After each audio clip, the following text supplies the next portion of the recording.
Michelle Vorster and I'm here at Cycletec today with Patrick. He's going to check if my bike is race ready for the Pupkewitz Tour de Windhoek.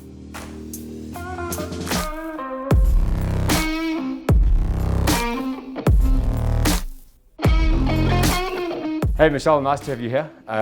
Guys, full disclosure, Michelle has already been fitted on the bike, so we've done a pro bike fit before this.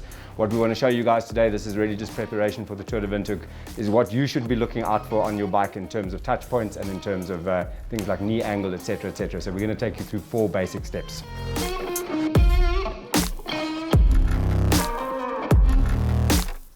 The first thing is we're going to establish saddle width. So we've got a pressure mapping device here. It's got 800 and something pressure points in it. And we're going to figure out exactly how far your sit bones are apart. And then we're going to match you to a saddle. So we've got different saddle widths. This one is a 155 millimeter. They come in different widths. Once we've figured that out, we're going to fit that to your bike. The next thing we're going to do is we're going to use a goniometer, which is this bad boy over here. And we're going to use that to see whether you've got 30 degrees of knee flexion. And that's really, really important for how you produce power and how healthy your knees stay on the bike. And a couple of other things that are linked to that, and also how you move around the saddle. And then finally, with the leg length, we're also going to be using a plumb line, which is like a nice little builder's tool, and we're going to be checking where your knee sits in relation to your pedal spindle, because that's a really, really big deal for knee health. With cyclists that do so many repetitions, it's important that your knee is exactly placed over the pedal spindle. And then finally, once you're on the bike, we're going to have a look at the relationship from your saddle and where you sit to where you interact with your cockpit with your hands on the bars, and we're going to make sure that your back is nice and stable and that your arms are at a great angle and that you're basically in a good aerodynamic performance position.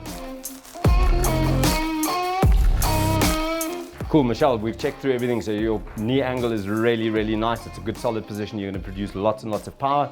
Reach to the bars looks good, and your position of your knees over your pedal spindle is good to go. So you're cleared for the Pupkewitz Tour de Windhoek. Have a good race. So if any of you are not sure about your bike setup, or if you're sitting correctly on the bike, please come to Patrick at Cycletec and check if you are ready for the Tour de Windhoek, and also just basically for training.